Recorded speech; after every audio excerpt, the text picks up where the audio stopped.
할렐루야. 다시 이렇게 뵙게 돼서 너무 감사를 드립니다. 이번에 신세교회가 26주년, 그죠? 창립 26주년.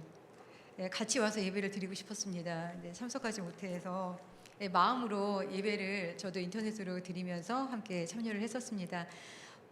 가장 먼저는 하나님께 26년 동안 정말 신세계 교회를 여기에 뿌리 내리게 하시고, 그리고 이 지역을 섬길 수 있도록 하신 하나님께 감사를 드리고, 또 서귀포 아까 신세계 교회가 하나님 보시기에 아름다운 교회가 될 수 있도록 여기서 동역하시면서 아름다운 교회를 만들어 가시는 여러분들, 우리 성도님들에게 다시 한번 감사의 인사를 드립니다.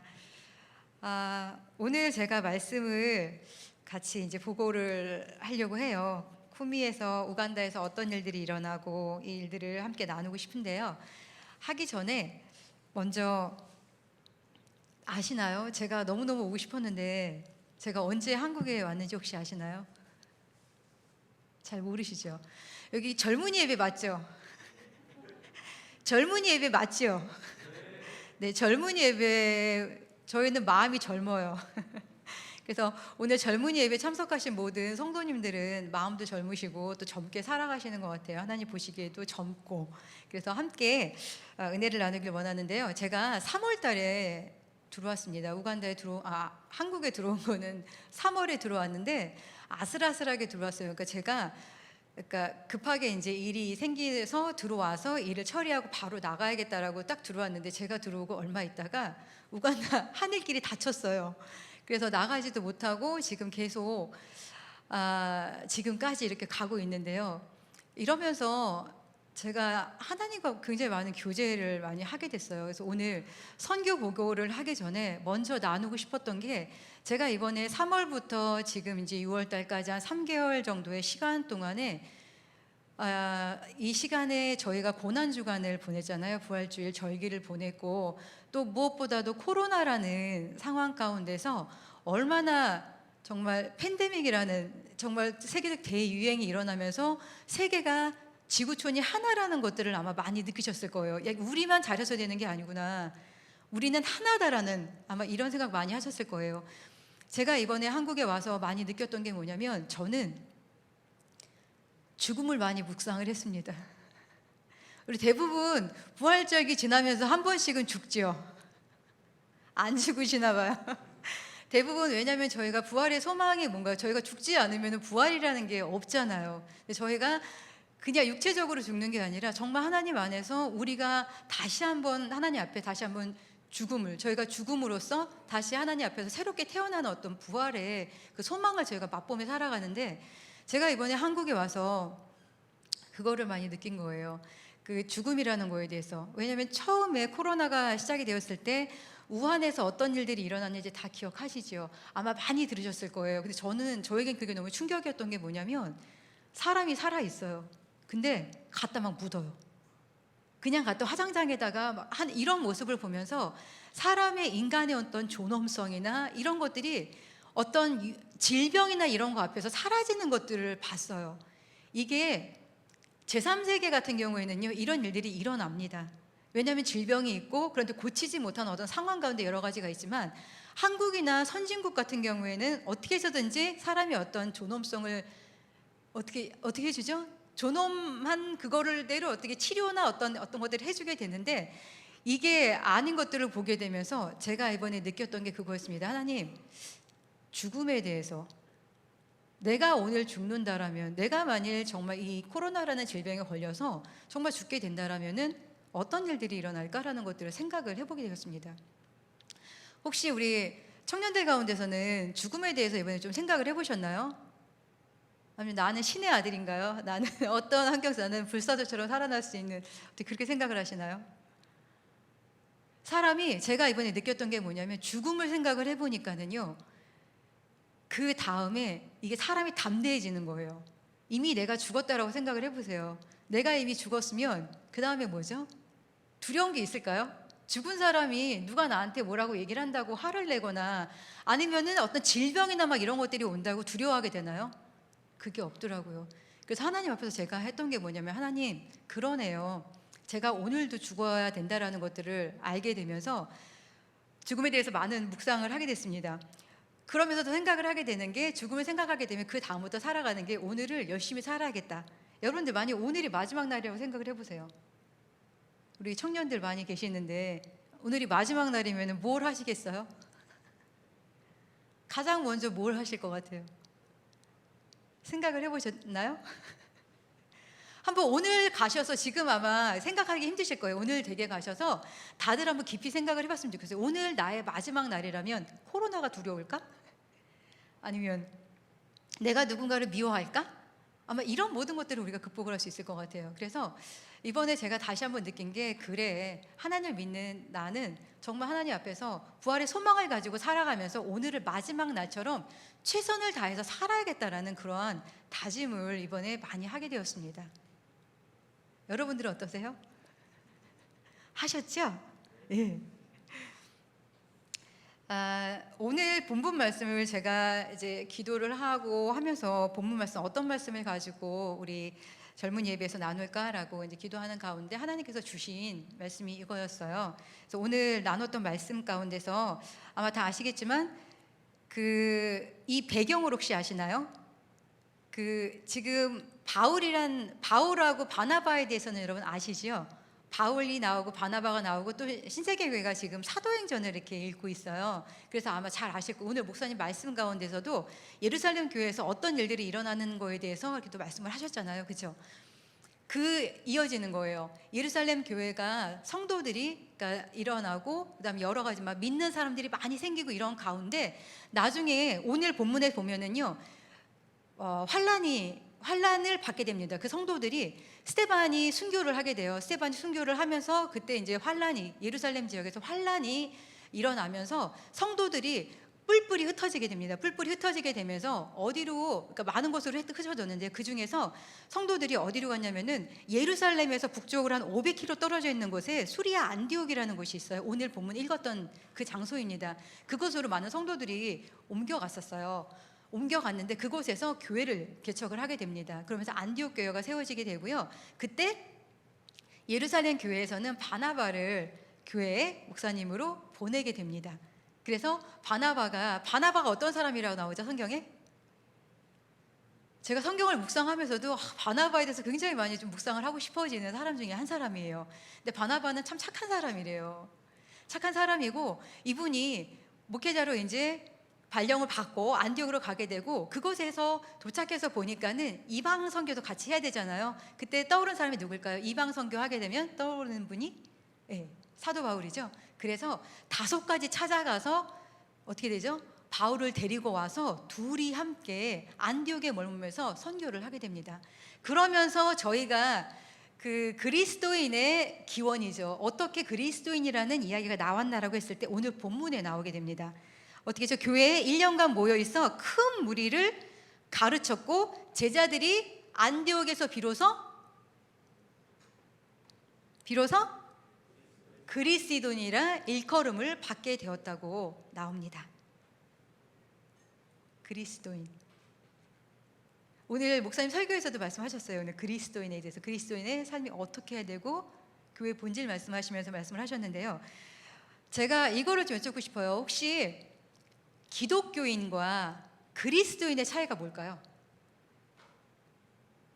뭐가 틀린가? 기독교인은 그리스도인. 틀린가요? 같은가요? 네, 잘 모르시겠죠. 그리스도인과 기독교인은요, 다릅니다. 왜 다른지 말씀을 드릴게요.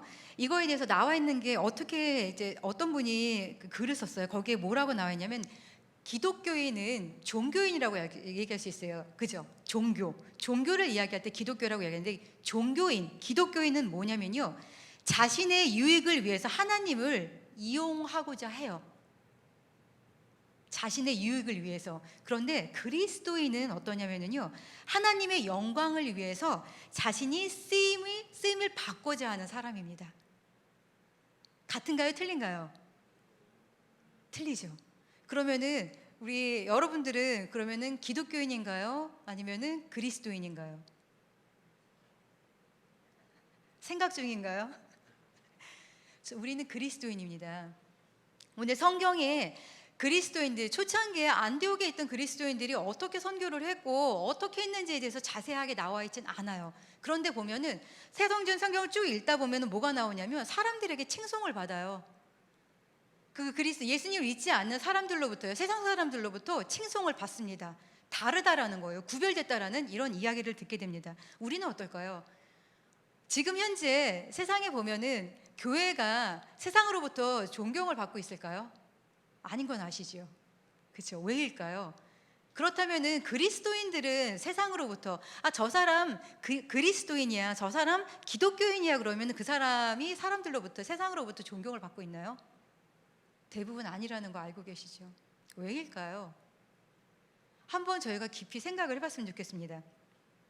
저는 이번에 크리스찬에 대해서 생각을 좀 해봤어요. 크리스찬이란 그럼 증거가 뭘까? 내가 그리스도인이라는 증거가 어디 있을까요? 그리스도인이라고 하면은 하나님께, 그러니까 그리스도에 속한 사람이라고 이야기를 하는데, 혹시 아시나요? 그 무슬림들, 저희가 전도를 하고 선교를 하더라도 타종교는 난 몰라, 나는 기독교인, 나는 그리스도인이야, 나는 타종교에 대해서 몰라라고 하는 게 아니라 저희가 전도를 하기 위해서도요, 타종교를 연구를 해야 되고 알아야 합니다. 혹시 우리 성도님들 이슬람에 대해서 잘 알고 계시나요? 잘 모르시죠? 이슬람을 보면은 이슬람들은요, 의무라는 게 있어요. 본인들이 지키는 것들이 있습니다. 보면은 그 이슬람을 믿는 사람들을 무슬림이라고 이야기를 하잖아요. 무슬림들의, 그러니까 이슬람의 신앙의 요소가 있는데요. 그 요소에는 지언행이라는 게 있습니다. 지는 뭐냐면은요, 첫 번째로 그 알라 있잖아요. 알라의 계시를 이해를 해야 되는 거예요. 첫 번째 이해를 해야 되고요. 그 다음에 언은 뭐냐면요, 마음으로 알고 또한 믿는 바를 전할 수 있어야 돼요. 그게 언이에요. 그리고 행은 뭐냐면 그 이슬람 교도로서의 의무가 있어요. 이거를 5가지, 그러니까 의무가 있다라고 이야기를 하거든요. 이 5가지가 있는데, 혹시 이슬람 무슬림들의 5가지 의무가 뭔지 아시나요? 아마 얘기는 라마단이라는 거 들어보셨죠? 이분들은 첫 번째는 신앙 고백이 있어요. 신앙 고백 철저합니다. 그리고 뭐 있죠? 예배가 있어요. 예배가 있고 헌금이 있고요. 그리고 라마단이라는 금식이 있습니다. 그리고 또 성지순례가 있는데, 메카라는 곳에 거기에 가야 하는 어떤 그 성지순례를 해야 되는 그런 의무가 있습니다. 제가 이렇게 비교를 해봤어요. 그리스도인과 무슬림들의 차이는 뭘까? 무슬림들은 이거를 지키기 위해서 하루에 예배를 어떻게 하죠? 기도를 하는데 5번씩 기도를 하는데, 여행을 가든지 어디를 가든지 어쨌든 그 시간만 되어지면 기도를 해요. 신앙으로 하기 위해서 구제를 하는데요, 자기 소득의 일정 부분을 띄워가지고 구제를 하는 게, 이거는 의무적으로 해야 되는 것입니다. 그리고 뭐 성지순례부터 시작해서 라마단 금식 기간, 여기는 철저하게 지킵니다. 이런 어떤 신앙의 모습들이 보여져요. 이분들이 믿는 어떤 모습들이 보여지는데, 우리 그리스도인은 어떠할까요?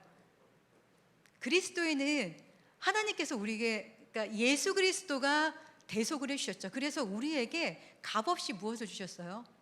은혜를 주셨어요. 구원. 그래서 우리가 값없이 이걸 받았다라는 생각을 하는 거예요. 우리는 받았는데 값없이 받았겠죠. 하지만 예수님께서는 대가를 치르셨습니다. 이번에 고난주간 보내셨잖아요. 예수님께서 어떻게 돌아가셨는지, 어떻게 피를 흘렸고 우리를 위해서 무엇을 해주셨는지 우리가 알고 있잖아요.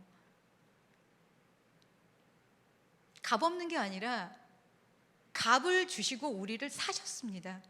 그러면 우리가 해야 될 게 뭐가 있을까요? 저는 이번에 계속 생각을 해보는 거야. 아니, 무슬림들도 이렇게, 정말 무슬림은 알라가 본인들을 위해서 세상에 내려와서 정말 살을 찢겨가면서 이런 어떤 것들이 아닌데도 불구하고 그 의무를 다 행하는데, 왜 우리는 안 될까요? 왜 우리는 그리스도인인데 왜 그게 안 될까요? 이유가 뭘까요? 좀 깊은 생각을 하게 되었습니다. 그러면서 이번에 그 코로나로 인해 가지고 그 교회에서 한번 이제 그 일이 일어났을 때, 확산이 되어졌어요. 확진자가 나왔을 때 세상에 난리가 났었어요. 저거 봐라, 저희 교회 또 말 안 듣고 이러더니 또 이제 사고 쳤다라는 어떤 이런 식으로 되어지는 많은 것들을 보면서, 아니 왜 불교나 카톨릭이나 다른 데에서는 사람들이 그렇게 민감하게 반응을 안 하는데 왜 기독교의 부분에 있어서는 이렇게까지 민감할까라는 생각들도 하게 되었습니다. 그러면서 한 가지 깨달은 게 뭐였냐면요, 아직도 세상이 기독교에 대해서 그리스도인들에 대한 어떤 소망, 우리에게 바라는 것들이 있다는 것들을 알게 되었습니다. 여러분들 어떠세요? 기대를 하고 있어요. 아직도 우리에게 기대가 있다는 거예요. 하나님이 우리를 참고 하시는 것처럼 세상 사람들은 뭐냐면 우리를 두고 보고 있는 거예요. 기다려주고 있다는 어떤 그런 마음을 주시는 거예요. 어떻게 살아야 될까요? 제가 이번에 그 코로나를 겪으면서 뭐였냐면, 여러분들 기억하십니까? 국민 영웅. 이번에 코로나를 보시면서 아마 국민 영웅 하시면은 누가 제일 많은 영웅들이 있습니다. 이번에 이 사태 때 굉장히 많은 역할들을 하신 분들이 계시는데, 그 안에서 가장 이름이 많이 나왔던 분이 누군지 혹시 아십니까? 네, 누구죠? 네, 질본의 정은경 본부장에 대해서 아마 다 아실 거예요.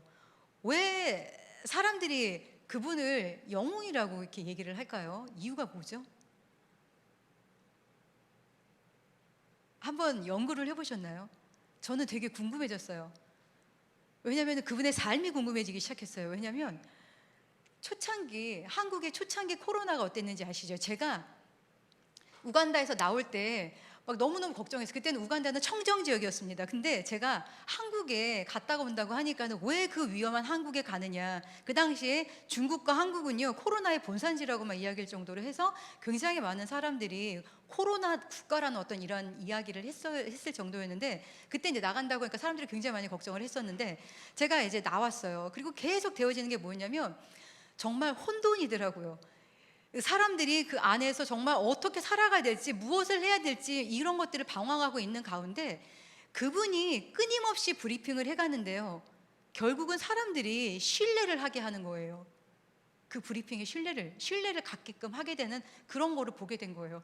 뭐 대단한 어떤 능력이고 이런 건 아니잖아요. 그분이 했던 거는 뭐냐면 그냥 본인이 감염병에 관한 한 그분이 전문가잖아요. 그 안에서 뭐냐면 자신의 할 일을 묵묵히 하는 거예요. 자기가 했던 모든 것들을 역학조사를 하고 하면서 그거를 끊임없이 거짓된 거 아무것도 없이 그냥 솔직하게 다 드러내는 거예요. 그러니까 난리가 났죠. 외부에서는. 쉬웠을까요? 은폐하고 싶은 부분이 없었을까요? 근데 모든 걸 다 드러내는 거예요. 그리고 그거에 대해서 우리가 무엇을 해야 되는지를 계속 이야기하는 이 부분을 보게 되면서 저는 멋있다라는 생각이 드는 거예요. 그러면서 찾아봤어요. 혹시 정은 본부장이 혹시 기독교인인가? 그래서 막 찾아봤어요. 그랬더니 안 나와 있더라고요. 그분이 종교에 대해서는 나와 있지 않은데 본인의 일을 묵묵히 본인의 일을 해가는 그 모습이 굉장히 멋있었어요. 하나님께서 이 시대에 그리스도인들에게 원하는 게 무엇일까요? 우리가 어떤 뭐 대단한 걸 하기를 원하실까요? 아니요. 뭘 원하실까요? 우리가 있는 이 자리에서 최선을 다해가지고 흔들리지 않는 모습을 보여주는 거예요. 저는 그게 제일 멋있었거든요. 막 정말 불안하죠. 이게 내가 지금 잘 하고 있는 건지 아닌지 불안한 가운데 있잖아요. 그럼에도 불구하고 너무나 편안하게 모든 거를 그대로 사실 그대로 다 이야기를 하고 이러이러해서 우리는 이렇게 해야 됩니다라는 것들을 전해줄 수 있다라는 거. 그리스도인 된 우리가 그래야 되지 않을까라는 생각을 해봅니다. 혼란한 코로나라는 이러한 상황 가운데서 정말 막 계속 우리가 흔들리고 이러는 게 아니라 정말 그냥 묵묵히 가는 거예요. 왜냐하면은 내가 죽었다고 생각을 해보세요. 나는 이미 갈라디아서 2장 20절에 뭐라고 나와 있죠? 내가 그리스도와 함께 십자가에 못 박혔나니 그런즉 이제는 내가 사는 것이 아니요 오직 내 안에 그리스도께서 사시는 것이라. 이제 내가 사는 것은 나를 사랑하사 나를 위하여 자기 목숨을 버리신 하나님의 아들을 믿는 믿음 안에서 사는 것이라고 말씀하십니다. 정말 이 말씀이 내 안에 들어와 있다면 나는 죽었어. 내 안에 사시는 분이 누구야? 예수 그리스도. 그러면은 코로나가 두려울까요? 두렵지 않습니다. 당당할 수 있어요. 두려움 없이 내가 있는 자리에서 묵묵히 해나갈 수 있고, 그러한 모습을 보면서 세상 사람들이 어떻게 되는 거죠? 저 사람은 이러한 상황 가운데서 어떻게 흔들리지 않고 이렇게 갈 수가 있을까라는 생각을 가질 수밖에 없을 것 같아요. 그러고 결국 뭐죠? 따라오지 않을까라는 생각이 듭니다. 여러분들을 통해서, 우리 성도님들을 통해서 정말 예수 그리스도가 하나님이 살아계시는구나라는 것들을 이분들이 알 수 있다라는 그런 생각들을 갖게 되었습니다. 제가 이번에 한국에 와서 많은 묵상을 하게 되면서 그 생각을 많이 하게 됐어요. 정말 하나님께서 얼마나 진정한 크리스찬들을 찾고 있나, 이 땅에서 기독교인이 아니라 정말 진실된 그리스도인들을 찾고 계시는데, 우리 안에도 원칙이라는 것들이 있어야겠다, 우리 안에도 의무라는 것들이 있어야겠다. 물론 시켜서 하는 거라, 오늘 목사님 말씀에 도 말씀하셨죠. 유 목사님 오늘 설교에서 하셨는데, 시켜서 하는 건 어때요? 시켜서 하는 게 아니라 정말 감격해서 하는 거예요. 그 사랑에 감격해서 삶이 달라지지 않을까 생각이 듭니다. 그러면서 또 하나 생각을 했던 게, 그러한 그리스도인 한 사람 한 사람이 모인 교회를 생각을 해보세요. 그 교회의 모습이 어떨까요? 지금 세상에서는 교회를 어떻게 이야기를 하고 있죠? 아까도 제가 잠깐 얘기를 드렸지만요, 제가 3가지 질문을 한번 드리도록 해볼게요. 지금 한국 교회는 어디로 가고 있죠? 성장하고 있습니까? 쇠퇴하고 있습니까? 저는 신세계 교회를 말씀을 드리는 게 아니에요. 일반적인 한국 교회 대부분의 교회들의 방향을 이야기를 하고 있습니다. 성장하고 있다, 쇠퇴하고 있다. 1번인가요? 2번인가요? 그렇죠. 2번이죠. 쇠퇴하고 있습니다. 다음 질문 해볼까요? 교회는, 한국의 교회는 세상에 영향을 주고 있습니까? 1번 아니, 2번 그렇다. 세상에 영향을 주고 있습니까? 아니면 교회가 세상에 영향을 받고 있습니까? 영향을 저희가 주지를 못하고 있어요. 대부분의 많은 교회들이. 교회는 성경적입니까? 성경적인 거에 대한 답을 하기 위해서는 성경에 뭐라고 나와 있는지를 우리가 알아야 대답을 할 수 있겠죠. 이 3가지를 꼭 우리가 한번 생각을 해봤으면 좋겠어요. 우리 교회의 모습이 어떤가. 세상 사람들이, 그 안티크리스천들이 많이 있잖아요. 왜 그 사람들이 교회를 이렇게까지 비방을 하고 우리를 이렇게까지 모욕을 하는지에 대해서 한 번쯤 우리가 돌아봐야 되는데, 저는 이번 코로나가 하나님께서 우리에게 주신 기회가 아닌가라는 그런 생각을 해봤습니다. 지금 포스트 코로나라고 이야기를 하고 있어요. 다 아시죠? 우리 아마 젊은 친구들은, 젊은 청년들은 많이 아실 거예요. 포스트 코로나라고 얘기를 하고 있는데, 뭐라고 얘기하냐면, 우리는 다시는 코로나 이전으로 돌아갈 수 없다라고 이야기를 합니다. 돌아갈 수 있을까요? 없을까요? 돌아갈 수 있을까요? 잘 모르겠죠. 많은 분들이, 지금 미래학자들이 많은 책이 나오고 있는데요, 대부분 하는 말이요, 이제 우리는 이렇게 얘기하잖아요. 1년 뒤쯤이면 다시 돌아갈 수 있지 않을까? 이렇게 얘기를 하는데, 미래학자들이 이야기하는 건 뭐냐면요, 우리는 코로나 이전으로 동일한 어떤 그러한 것으로 돌아갈 수 없다라고 이야기를 해요. 물론 이제 지금보다 나아지겠죠. 하지만 달라진다라고 이야기를 합니다. 그래서 우리가 준비를 하고 있어야 된다라고 이야기를 해요. 특별히 우리 젊은이 예배에 참석한 우리 청년들 같은 경우는 어떠세요? 지금 너무 불안하지 않으세요? 왜냐하면 직장을 구해야 되는데 직장을 구할 수가 없어요. 뽑지를 않으니까. 그리고 내가 지금까지 공부해 온 게 이건데 지금 세상이 너무 갑자기 달라진 거예요. 그러면 난 지금 뭘 해야 되지라는 이러한 두려운 마음 있습니다. 어떻게 준비해야 될지 한번 보세요. 갈 수가 없다라고 하는데 두려우신가요? 마음이 젊은이인 우린 장로님들은 어떠세요? 많이 두려우신가요? 안 두려우세요? 믿음이. 많은 세상의 대부분의 사람들은 다 두려워하고 있어요. 왜냐하면 미래를 예측할 수 없으니까는요. 불안한 거예요. 그러면 다음 질문을 한번 해볼게요. 코로나, 지금 우리가 겪고 있는 이 코로나는 저주일까요? 축복일까요?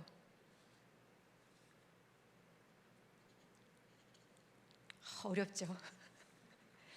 이건 저주일까요? 축복일까요?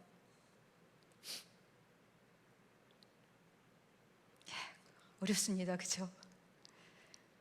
잘 생각을 해보세요.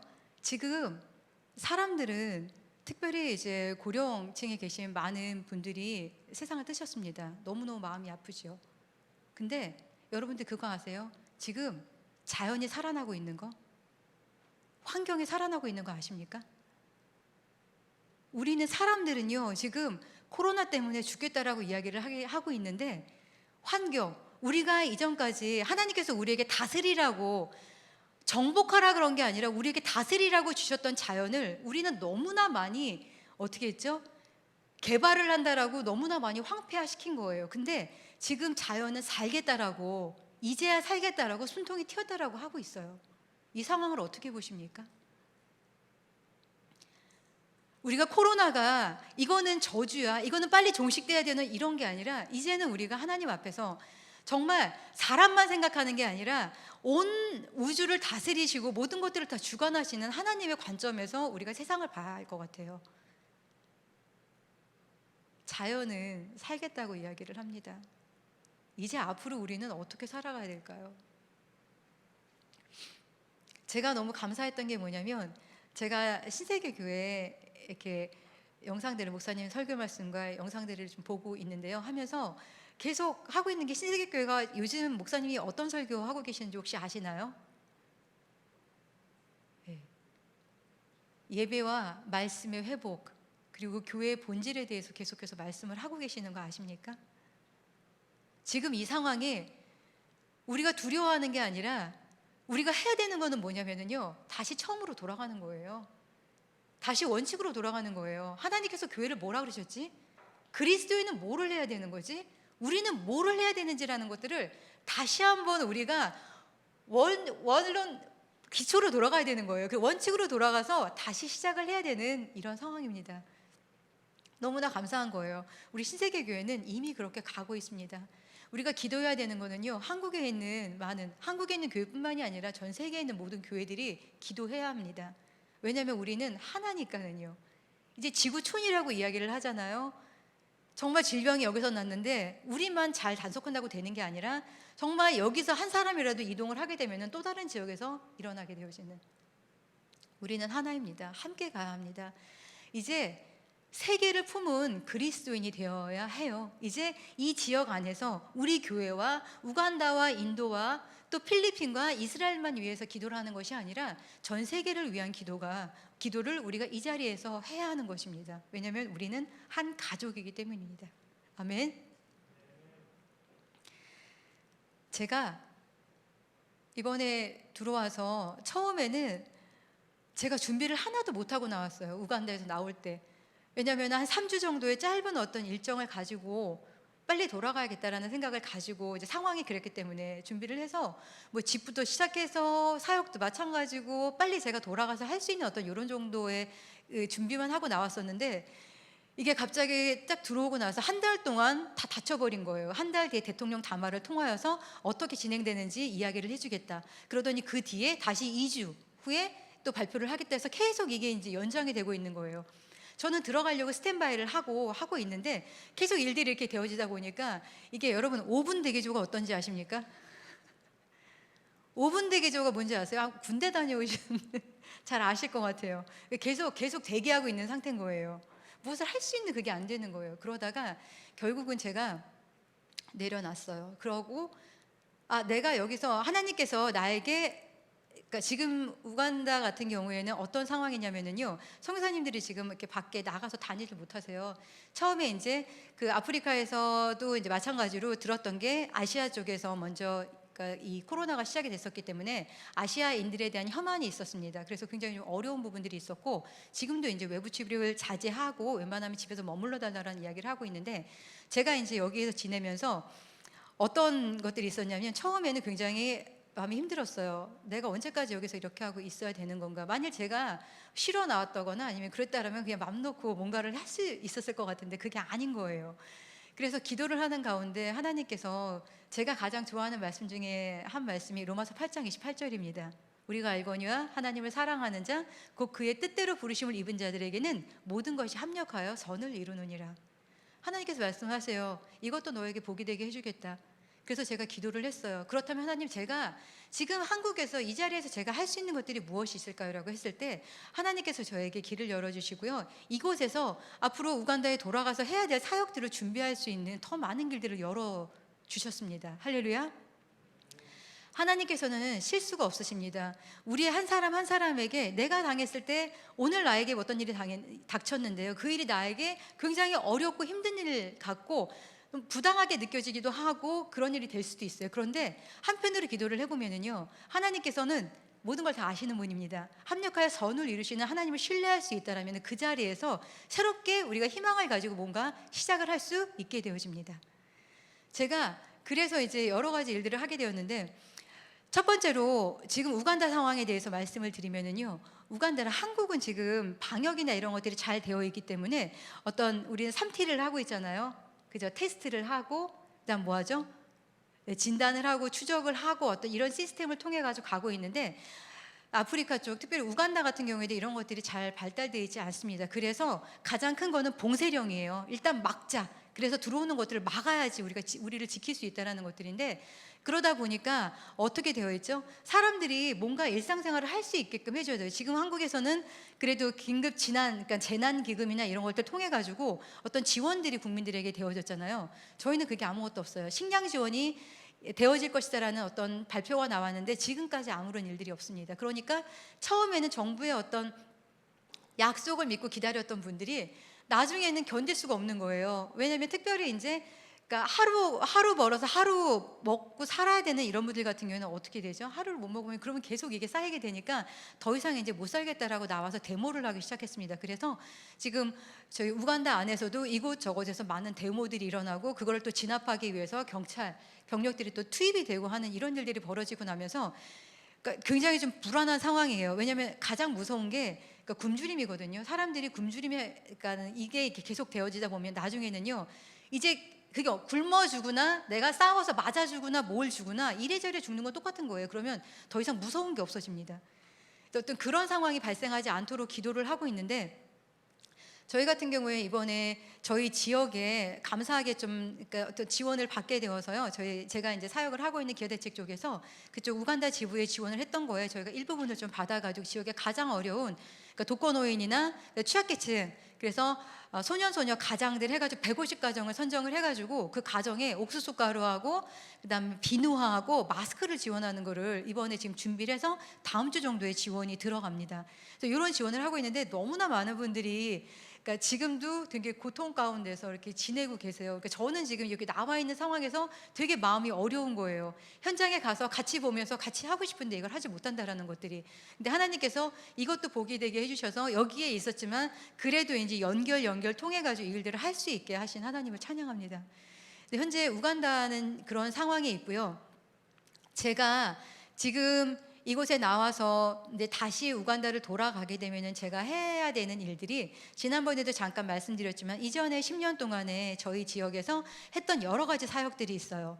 그 사역들을 다 모아가지고 어떤 사역들을 하려고 하냐면은요, 저희 지역 공동체 개발을 하려고 하는데, 지역 공동체 개발이라는 게 뭐냐면은요, 쉽게 말씀을 드리면은 혹시 우리 그 장로님들이나 옛날에 새벽 종이 울렸네, 혹시 그거 기억하시나요?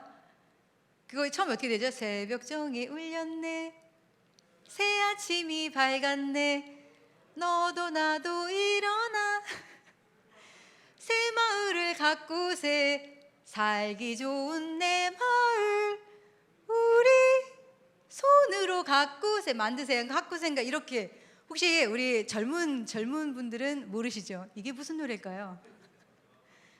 한국에 1970년대에 새마을 운동이라는 게 한국에서 시작이 되었습니다. 그때 저는 어렸어요, 저도.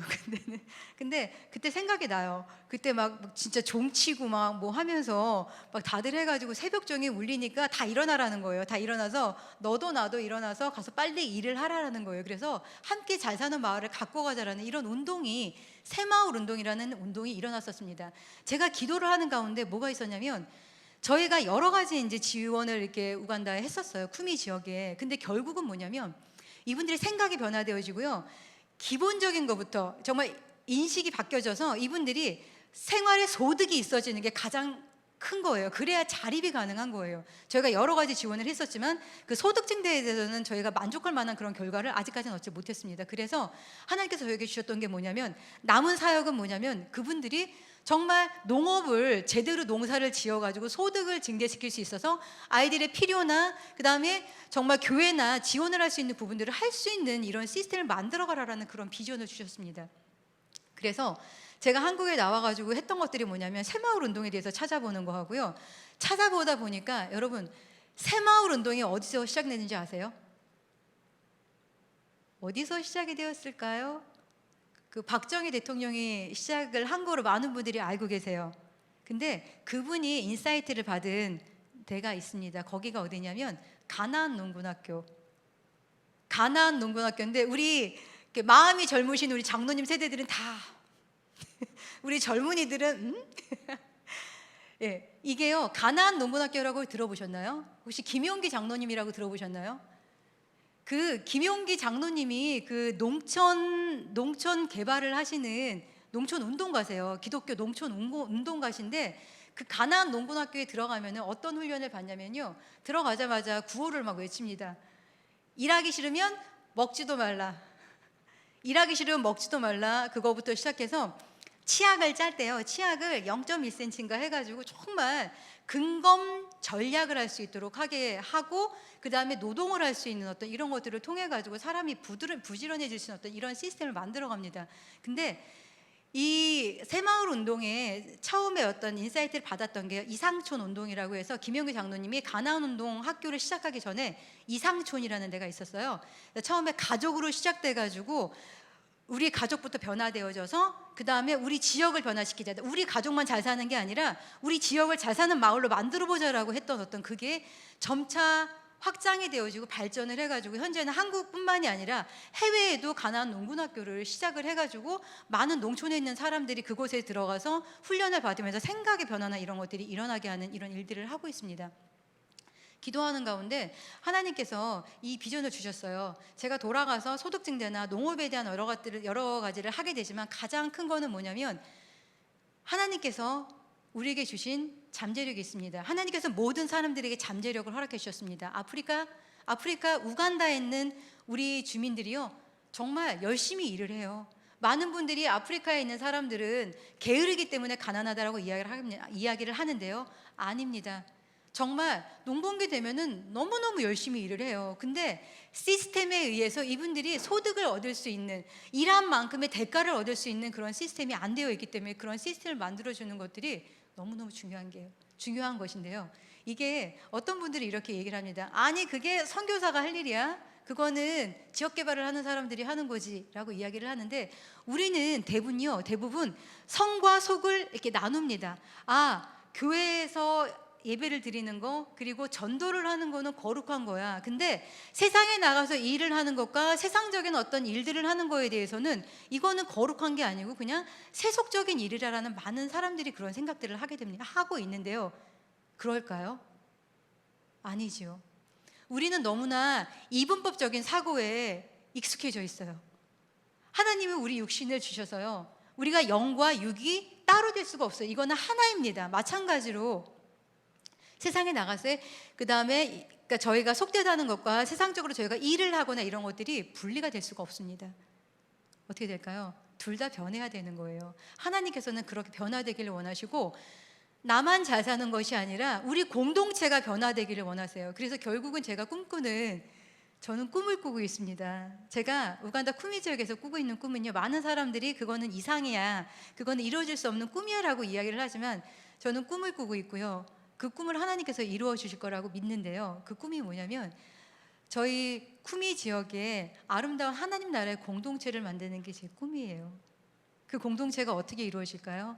아름다운 공동체가 만들어지기 위해서는 그분 아이들이 교육도 있어야 되고 또 영적으로 성숙도 해야 되고 그다음에 가정의 소득도 있어줘야 되고 정말 한 생각을 해보셨나요? 마을 모든 사람들이 정말 같이 일을 하고 같이 도와주고 그러니까 교회랑 똑같은 거예요. 교회 안에 성도들이 서로 배려하고 서로 사랑하고 섬기고 하는 모습들이 얼마나 성도의 교제가 얼마나 아름다운 거예요. 이게 꼭 교회 안에서만 이루어져야 되나요? 이게 우리의 세상 속에서는 이루어질 수 없는 것인가요? 이루어질 수 있습니다. 하나님께서 저에게 주신 꿈은 그거예요. 우리 쿠미 지역, 우리 지난번에 단기 선교팀은 방문하셨던 그 쿠미 지역에 이러한 하나님 나라의 공동체가 만들어지길 원하고요. 이렇게 만들어진 모델 공동체를 통해서 저희가 다 변화시킬 수는 없어요. 근데 하나의 모델 케이스가 나오게 되면은 그걸 통해 가지고 이분들이 또 다른 지역에 그리고 다른 분들이 그곳에 와서 배우고 가게 되는 거예요. 와서 정말 이렇게 아름다운 공동체를 만들어갈 수 있구나라는 것들을 배우게 되고 그게 아프리카 우간다 땅에 확장이 된다고 생각을 해보세요. 아름답지 않습니까? 하나님께서 그런 걸 원하시지 않을까요? 저는 그런 꿈을 꾸고 있습니다. 우리 신세계교회는 지난번에 작년에 제가 너무 올해 마음이 아팠던 게, 올해는 이번에 신세계교회랑 하고 싶은 일이 되게 많았어요. 우간다 지역에 올해는 이렇게 같이 동역을 해야겠다라는 어떤 그런 마음들이 많이 있었는데 어떻게 됐죠? 다 다쳤습니다. 다 다쳐서 저희가 방문을 할 수는 없어요. 저도 못 가고 있는데요. 근데 목사님께서 또 크게 그림을 그리고 계시더라고요. 우리 신세계 교회의 선교의 방향은 이런 방향을 가지고 가겠다라는 선교의 방향성이 있으세요. 제가 굉장히 이제 그 부분에 대해서 이제 감사하고 함께 이제 가기를 원하는데요. 저희가 지원을 했던 지역이 카타키 지역입니다. 기억을 해주셨으면 좋겠어요. 기도하실 때도 카타키 지역인데 저희 쿠미에서 2시간 떨어져 있는 지역이라 더 외지예요. 그 지역은 아직까지 외부로부터 지원을 받아본 적이 없는 지역입니다. 그래서 굉장히 고립되어 있고 힘든 지역인데요. 신세계교회에서 양을 지원을 하면서 그 지역에 새로운 어떤 소망들이 일어나게 되었습니다. 그리고 저희가 지원을 했던 곳 중에 그 지역에 우쓱 학교라는 곳이 있는데 그 학교에 이번에 그 학교가 이제 굉장히 좀 어려운 학교였거든요. 저희 영상 한번 볼 수 있을까? 영상이 아니라 그 사진을 한번 볼게요. 지난번 방문하셨을 때 보셨던 그 학교인데 그 학교가 아직은 이제 이거는 뭐냐면요, 지금 피해를 입은 거고요. 이 전과 한번 보여주실래요? 그 비포라고 되어 있는 사진 보시면은 이전에 저희가 생각하고 있는 그런 교실이 아니라 이거는 지금 저희가 아이언 시트로 만들어진 그러한 교실에서 아이들이 공부를 하고 있었는데요. 얼마 전에 그 폭우가 많이 있고 태풍이 이르면서요, 그때 모든 게 다 날아가 버렸어요. 날아가 버리는 바람에 아까 보신 것처럼 학교가 그렇게 되었습니다. 다행히 지금 우간다에 있는 아이들도요, 학교에 가지 못해요. 지금 1월부터 시작된 방학, 작년 12월이죠. 12월부터 시작된 방학이 지금까지 이어지고 있습니다. 한국은 그나마 방송이나 여러 가지를 통해 가지고 어떤 교육할 수 있는 시스템이 되어지는데 우간다는 아무것도 없습니다. 그냥 애들 집에 있어요. 이런 상황이 있는데 이 지역에 저희가 그 신세계 교회에서 카타키 지역을 지금 아예 지역을 품고서는 저희가 기도를 하고 있습니다. 그래서 앞으로 기도를 해주실 때 카타키 지역에 정말 우리 신세계 교회의 어떤 이런 섬김을 통하여서 지역사회 전체가 변화되어지고, 이게 저희가 그냥 물질로 지원을 하는 게 아니라 정말 이분들이 본인들이 뭔가를 했을 때 저희가 옆에서 매칭식으로 지원을 해주는 거예요. 그래서 다 지원을 해주는 게 아니라 그분들이 뭔가 시작을 했을 때 저희가 도움을 주는 이런 식으로 함께 가려고 지금 준비를 하고 있습니다. 예, 원래는 이런 학교였어요.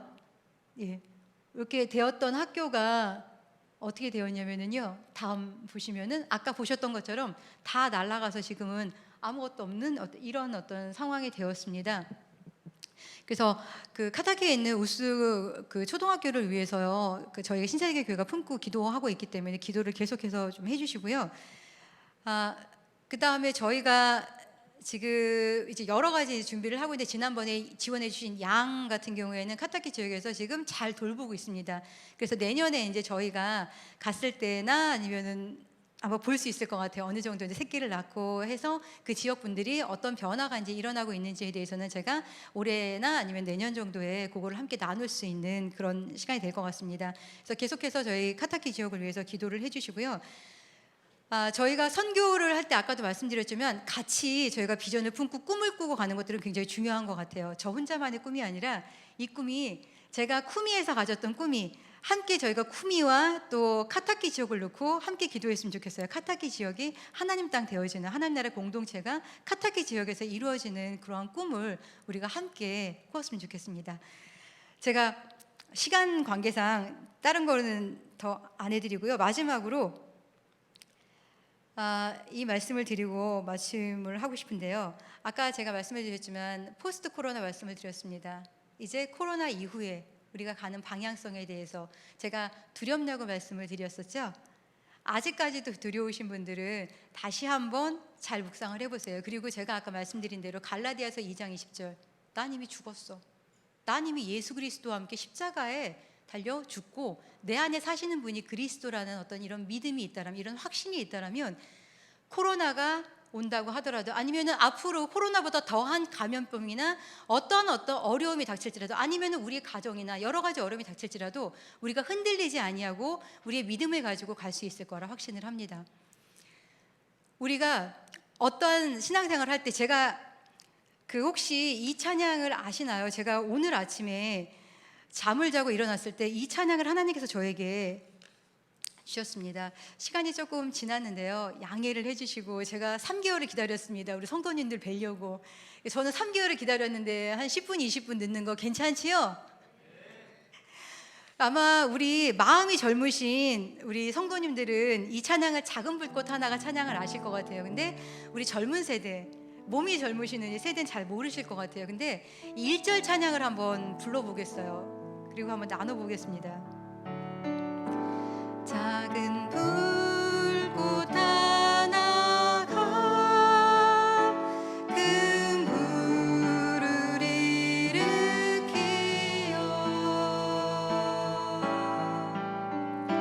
곧 주위 사람들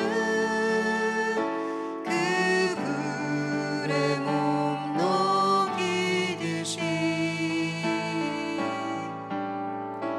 주님의 사랑이 같이 한번 경험하며 그의 사랑 모두에게 전하고 싶으리. 이 찬양이 작은 불꽃 하나가 큰 불을 일으킨다고 이야기를 하죠. 그래서 곧 주의 사람들이 그 불에 몸을 녹일 수가 있어요. 그리고 주의 사랑이 이같이 주님의 사랑을 한 번 경험을 하면 어떻게 되죠? 그의 사랑 모두에게 전하고 싶은 마음이 드는 거예요. 오늘 아까 제가 시작 때 말씀드렸던 것처럼 우리 그리스도인 한 사람 한 사람이 우리가 작은 불꽃이 되어서 정말 우리의 작은 불꽃, 예수님을 만나는 우리 사랑이 있잖아요. 신세계교회가 계속해서 말씀을 하시는 게 처음으로 돌아가자, 첫사랑을 회복을 하고 나면은 그 사랑, 처음에 받았던 사랑이 있잖아요. 이거는 코로나를 이길 수 없을까요? 이런 두려움을 이길 수 없을까요? 이길 수 있다라고 확신을 합니다.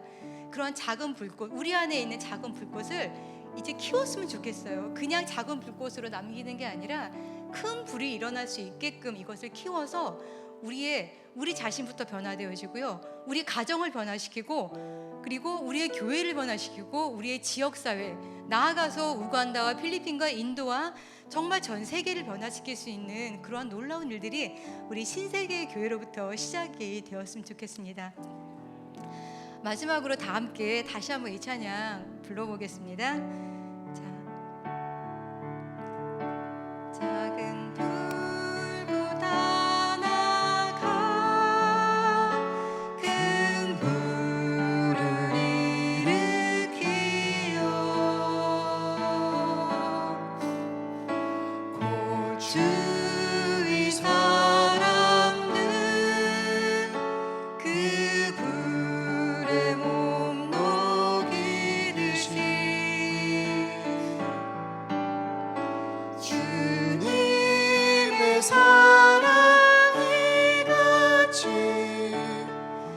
한번 경험하며 그의 사랑 모두에게 전하고 싶으리. 아멘. 잠깐 기도하시겠습니다.